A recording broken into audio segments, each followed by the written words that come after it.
Hello everyone, you're now with me, Ruben Gomez, for TVS News at 5. Now, let's begin. This year, more than 400,000 cases of COVID-19 infection involving individuals under the age of 18 were recorded, up from about 12,000 cases last year. Health Minister Khairi Jamaluddin said of the total number of cases reported this year, there were 67 deaths, 252,569 cases involving school children, and 42,831 involving preschool students. Khairi said for the protections of those aged 12 to 17, the government had implemented a vaccination program for the group. Based on the Health Ministry's data on COVID now, 43% or 1,352,870 individuals aged between 12 and 17, teenagers, have received at least one dose of the COVID-19 vaccine as of yesterday. Commenting further, Khairi said although the vaccination provided protection from the adverse effects of COVID-19, having the vaccination alone was not enough. Instead, the people needed to continue to observe the new normal practices to avoid the risk of infection. In addition, parents should provide support and encouragement to children to adhere to the standard operating procedures (SOPs), whether they have been vaccinated or not, besides cultivating a healthy lifestyle. A total of 817 Year 6 students from 8 primary schools in KUCHING district have been vaccinated at SJK Chunghwa No. 4 on Wednesday. This is the first stop for KUCHING district to implement vaccination to students of that age group. According to the associations of the boards of management of aided Chinese primary schools in KUCHING, Samarahan and Syrian Division President Jonathan Chai, this step is a preparation for students to return to school. In addition, he said many parents show enthusiasm in regards to the reopening of schools. As of now, because we are at the phase 3 of NRP, so a lot of parents, they have inquired whether their kids will be going back to school on the 3rd of October. No, not in accordance with what was announced by the minister, because we are still in phase 3. So do not be over anxious and when to come back to school, but I'm sure the time will come, and we just have to wait for the announcement of the ministry. Meanwhile, he stressed that the vaccination program is only for Year 6 students. Yes, they must attain the age of 12 today. Only then they are allowed to be vaccinated. The vaccination program on Wednesday is a collaboration between KPJ Kuching Specialist Hospital, Ministry of Health, Ministry of Education and Sarawak Disaster Management Committee. Additionally, the vaccination program was well received by the parents of the students. My son is having his vaccination today. I think it's good for them. Yeah, for so far he's very good. Yeah, not feeling any uncomfortable.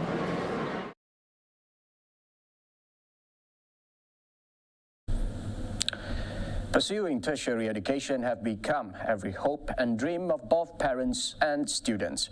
While the unemployment rate among fresh graduates have a staggering increase, even worse after the pandemic hit. Even the term corporate misfits deemed valid, and with one's blood and sweat, are this qualification deemed relevant? With the recent announcement of the 12 Malaysia Plan on intensifying graduates' marketability, many jumped at the opportunity to pursue the given opportunities. Shaminato will explain further.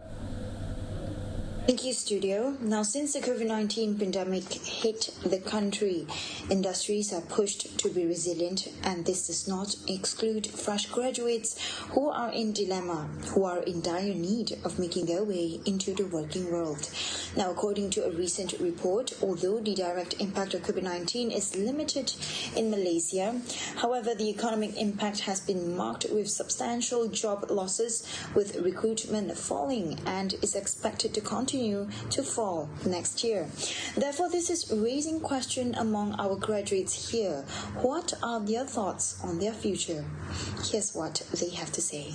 For Grace Charles, currently on her internship, she commented that the plan has highlighted one of the most crucial problems in our education system. And in order to boost graduates' marketability, she urged the government to ensure these opportunities be given to all demographic groups. The question I would like to ask is, how can the government achieve all of its goals, given that there's so much policies which revolves around the system? The government, in my opinion, should focus on ensuring the distribution of resources are done accordingly and adequately throughout the nation. Having to implement the policies are easy, but to ensure that it is implemented accordingly will be a big challenge for the government to partake. This is where I would say that even if the same opportunities are given to people of the same group, the outcome of each individual differs as it is subjected to one's circumstances. The development in the urban areas, I must suggest, do not correspond with the development in the rural areas, which brings us back to the question on graduates' marketability. Hence, the goal to work on a better education system may be achieved given that the policies are implemented based on circumstances of the demographic groups rather than simply to generalize the groups. For Muhammad Faiz Arshad, a postgraduate pursuing his master's in social sciences, he also hopes that the same opportunity will be given to graduates in other fields, as he is concerned on the fate of those not in the science, technology and engineering stream. Saya sebagai seorang pelajar tertarik dengan salah satu pelan yang dibentangkan, iaitu pelan strategik keboleh pasaran graduan 2021 sehingga 2025, di mana saya berharap dengan adanya pelan ini, masalah pengangguran di kalangan pelajar, terutamanya fresh graduate, dapat diatasi dengan jayanya. Selain itu, saya juga berasa terkilan kerana kerajaan hanya ingin mengukuhkan pendidikan sains, teknologi, kejuruteraan, matematik sahaja. Malah pendidikan lain seperti sains sosial dan kemanusiaan tidak diberikan perhatian yang sama. Azrael Nata Helmi, also a postgraduate student, sees the initiative as a positive preparation for graduates to be ready in the working sector, as a careful planning in industries are needed due to the change impacted by the COVID-19 pandemic. Jadi saya lihat perkara ini merupakan sebuah perkara yang bagus dan merupakan sebuah perancangan yang teliti, kerana kita dapat lihat bagaimana di dalam era pandemik COVID-19 ini, bagaimana graduan-graduan yang telah bergraduasi di universiti awam ataupun universiti swasta yang kurang mendapat peluang pekerjaan di dalam era pandemik ini. Jadi dengan adanya perancangan yang khusus serta teliti di dalam rancangan Malaysia yang ke-12 ini, saya percaya ianya akan membantu para graduan di luar sana untuk mencari pekerjaan seterusnya, membangunkan lagi ekonomi di dalam negara Malaysia ini.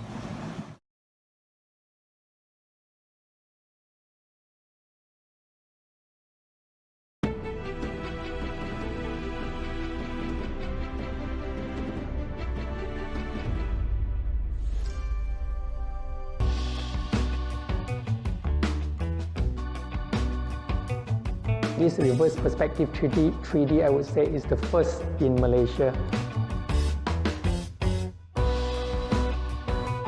Menggunakan botol plastik terpakai dan lebih berkonsepkan pita semula. Saksikan Travelog Round dengan kami setiap Sabtu jam 5.15 petang hanya di TVS, saluran 122 Astro dan My TV. Hai semua, jangan lupa saksikan Inspirasi TVS, segmen berita yang mengetengahkan laporan berkaitan rakyat, hiburan serta topik trending. Inspirasi TVS dan saya Melissa Francis. Saya Harry Francis. Saya Dewi Liana Suryasta. Dan saya Tony Yusof. Saya Bob Yusof akan menemani anda. Dan saya Mahmud Ali Bashar. Dan saya Nana Shimi.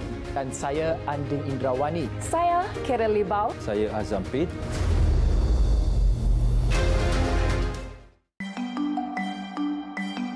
Kawasan Pantai Damai ini sebenarnya terbahagi kepada 3 zon, iaitu zon seberang hilir, zon Santubong dan zon Telaga Air. Walaupun memiliki 3 zon, kawasan ini didiami seramai 30,100 penduduk yang merupakan 95% penduduknya kaum Melayu, manakala 5% lagi merupakan kaum Iban, Bidayuh, Cina dan lain-lain.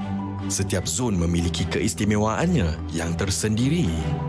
Rumah percuma yang terletak di zon seberang hilir ini berkonsepkan smart city dan dilengkapi dengan pelbagai kemudahan moden. Ikan lumba-lumba yang dipanggil Irawadi terdapat di Pantai Damai. Perairan Santubong merupakan tempat penetasan dan pembiakan penyu. Untuk penggemar makanan laut, telaga air memang terkenal terutamanya udang kara yang segar dan murah.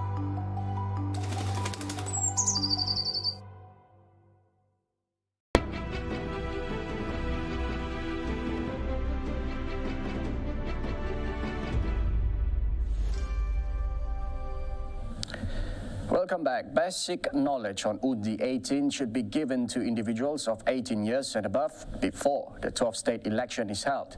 Political analyst Dick Lembang is confident that voters 18 years and over are ready in making choices provided that the basic knowledge are given.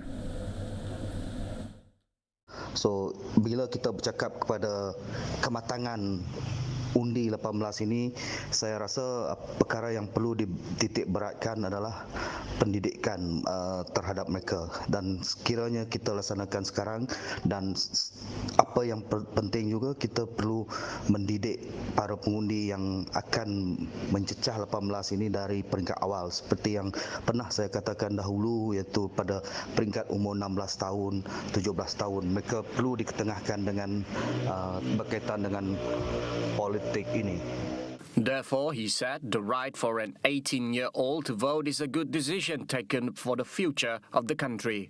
Saya percaya kecenderungan undi 18 ini nanti mereka bijak membuat keputusan, dan ini yang perlu dipastikan oleh pengundi berumur 18 ini, bahawa peluang yang telah diberikan oleh kerajaan ini harus digunakan sebaik-baiknya dalam membuat keputusan memilih seseorang wakil rakyat yang betul-betul memperjuangkan hak rakyat.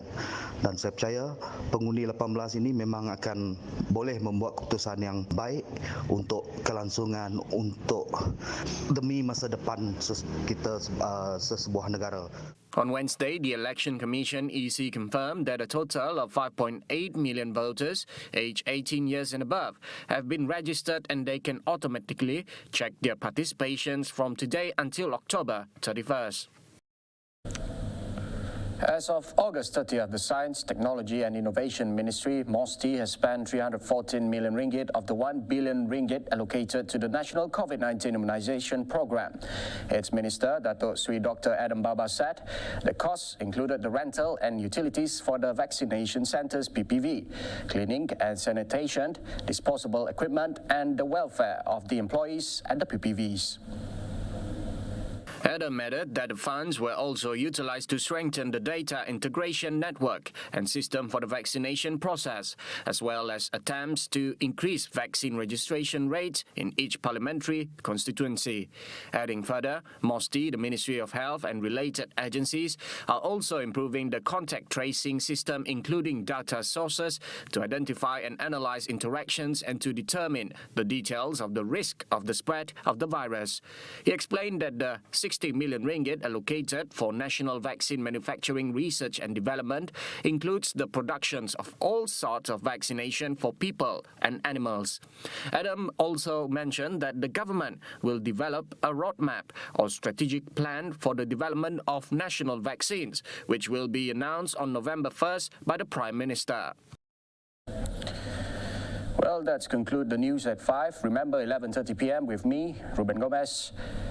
Anytime, anywhere.